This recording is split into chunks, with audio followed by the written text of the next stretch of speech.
Story నచ్చితే like చేసి subscribe చేసుకోవడం మర్చిపోవద్దు. అమ్మ సిరి అని కాంతమ్మ పిలవటంతో తన ఆలోచనలన్నీ పక్కన పెట్టి బయటకు వచ్చింది. ఏంటి అత్తయ్య, కాస్త ముగ్గు పెట్టు తల్లి, తుక్కుబండి వస్తుంది, నేను తుక్కు పడేసి వస్తాను అంటుంది. సరే అత్తమ్మ అని సిరి వాకిట్లో ముగ్గు పెట్టి లోపలికి వచ్చింది. కాంతమ్మ తుక్కు వేసిన బకెట్లు తీసుకొని బయటకు వచ్చింది. ఏంటి కాంతమ్మ, ఇల్లు ముగ్గుతో కలకల్లాడిపోతుంది, అప్పుడే సిరికి కోడల బాధ్యతలు అప్పచెప్పావా? నవ్వుతూ అడిగింది పక్కింటి లక్ష్మి. అలాంటిది ఏం లేదు లక్ష్మి, అమ్మాయి కలివిడిగా పనిచేస్తాను అంటుంది. వద్దు అని చెప్తున్నా నా మాట వినటం లేదు. చేతిలో ఉన్న తుక్కు బకెట్ కింద పెడుతూ, అవునా కాంతమ్మ, మంచిదే కదా అలా అని కోడల్ని చూసి మురిసిపోకు.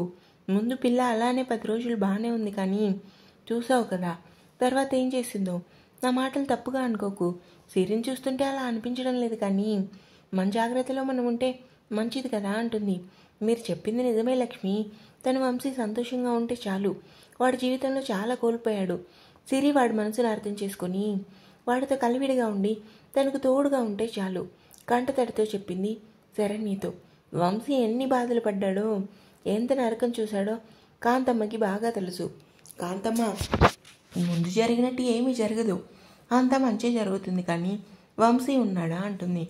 లేదు లక్ష్మి, వాడు పొలానికి వెళ్ళాడు. ఏమైంది వంశీని అడుగుతున్నావు? మా అన్నయ్య ఈ వీధి చివరన స్థలం కొనుక్కున్నాడు, వాడు ఇప్పుడు ఇల్లు కట్టుకుంటానా అంటున్నాడు. మన వంశీ అయితే మేస్త్రి కదా, బాగా కడతాడని చెప్పాను. బయట కాంట్రాక్ట్కి ఇచ్చే బదులు వంశీకి ఇచ్చే అన్నయ్య అని చెప్పాను. వాడు వంశీకి కాంట్రాక్ట్ ఇస్తాను అంటున్నాడు. అన్నయ్య డబ్బుల విషయంలో పిసినారి కాదు. వంశీ పనితనం చూస్తే అసలు వదిలిపెట్టడు. వంశీ వస్తే చెప్పు కాంతమ్మా, అన్నయ్య ఇంటి విషయం చెప్తాను అంటుంది. సరే లక్ష్మి, వాడు రాగానే చెప్తాను, తుక్కుబండి వెళ్ళిపోతుంది, వెళ్తాను అని కాంతమ్మ అక్కడి నుంచి వెళ్ళింది. అన్నం వార్చి స్టవ్ పై ప్యాన్ పెట్టింది సిరి. కబోర్డ్లో ఉన్న ఫోన్ వైపు పదే పదే చూస్తుంది. ఏంటి, ఈయన పొలానికి వెళ్ళి ఇంకా రాలేదు అని టైం చూసింది. 8 అవ్వడం చూసి వంశీకి ఫోన్ చేయాలా లేదా అనే ఆలోచనలో పడింది. ఇంతలో ఫోన్ రావడంతో వెంటనే ఫోన్ తీసుకొని చూసింది. అదెవరో కాదు, అనన్య. హలో అక్క. ఏంటి సిరి, ఫోన్ లేదు, మెసేజ్ లేదు, ఏంటి అప్పుడే కోడలి బాధ్యత తీసుకొని బిజీ అయిపోయావా? నవ్వుతూ అడిగింది అనన్య. అలాంటిది ఏం లేదక్క, ఉల్లిపాయ ముక్కలు వేపుతూ అంది. ఏంటి మాట డల్గా వస్తుంది? ఇంతకీ వంశీ గారు నువ్వు బాగానే ఉన్నారా? అప్పుడే తుక్కేసి లోపలికి వచ్చింది కాంతమ్మ. వంశీ గారు నేను బాగానే ఉన్నామక్క. బాగానే అంటే రెట్టించి అడిగింది అనన్య. తింగర్ సిరి, వంశీతో సంతోషంగా ఉందో లేదో అని. ఇద్దరం చాలా బాగుంటున్నామక్క.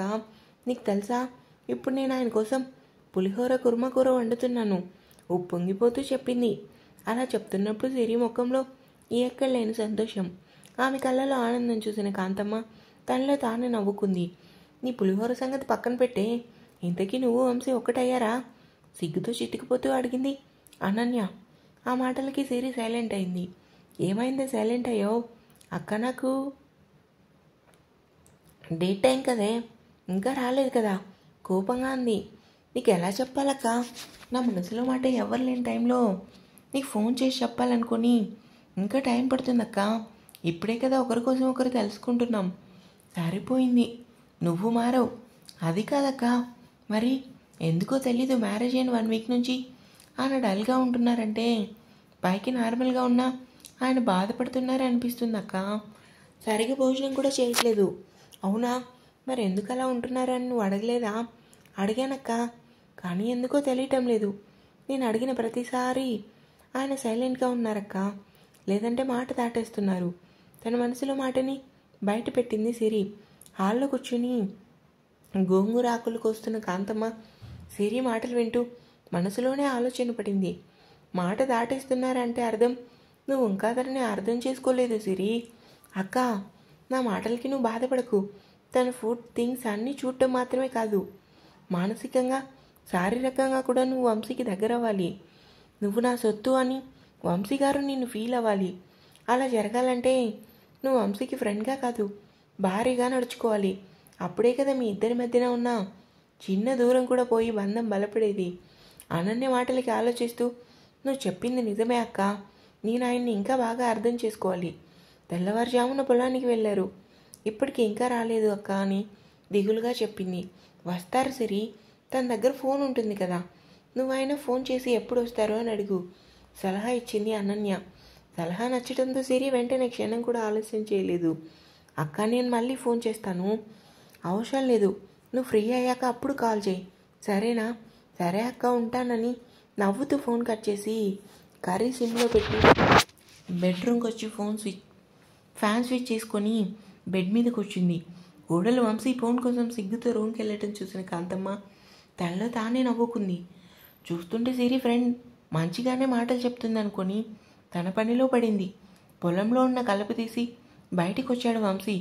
పొలం పక్కనే చిన్న కాలువ దగ్గరికి వెళ్ళి కాళ్ళు చేతులు కడుక్కొని అక్కడే ఉన్న గట్టుపై కూర్చుని తెచ్చుకున్న వాటర్ బాటిల్ తీసుకొని వాటర్ తాగి బాటిల్ పక్కన పెట్టాడు. ఇంతలో ఫోన్ వైబ్రేట్ అవడంతో చేతులు శుభ్రంగా తుడుచుకొని ఫోన్ తీసుకున్నాడు. నెంబర్ స్క్రీన్పై సిరి ఫోటో చూడాలి అని వంశీ పెదవులు అందంగా విచ్చుకున్నాయి. చుట్టూ పచ్చని పొలాలు, చల్లగాలి, పచ్చని చెట్లు, మనసుకి హాయి కలిగించే ప్రకృతి. ఒకవైపు అయితే మనసుకు నచ్చిన మజిలీ ఫోన్ చేసేసరికి ఏదో తెలియని పులకింత మనసులో తెలియని అలజడి కలిగింది వంశీకి. ఫోన్ లిఫ్ట్ చేసి హలో ఫాస్ట్గా కొట్టుకుంటున్న గుండె చప్పుడుపై తన అరచేతిని పెట్టి మెల్లిగా మృదువుగా వచ్చిన వంశీ గొంతు వినగానే ఈ లోకంలోకి వచ్చింది సిరి. హలో సిరి, వంశీ గారు తడబడుతూ చెప్పు సిరి, ఎక్కడ ఉన్నారు? ఇంకా అవ్వలేదా పొలం పని? ఇంకా గంట పడుతుంది సిరి. ఇంకా గంట పడుతుందా? అవును, ఏమైంది? ఏమైనా కావాలా నీకు? ఏమైనా కావాలంటే ఫోన్ చేస్తానా? చిరుకోపం ఎందుకు వచ్చిందో ఆమెకే తెలీదు. మరి మీకోసం ఫోన్ చేశాను.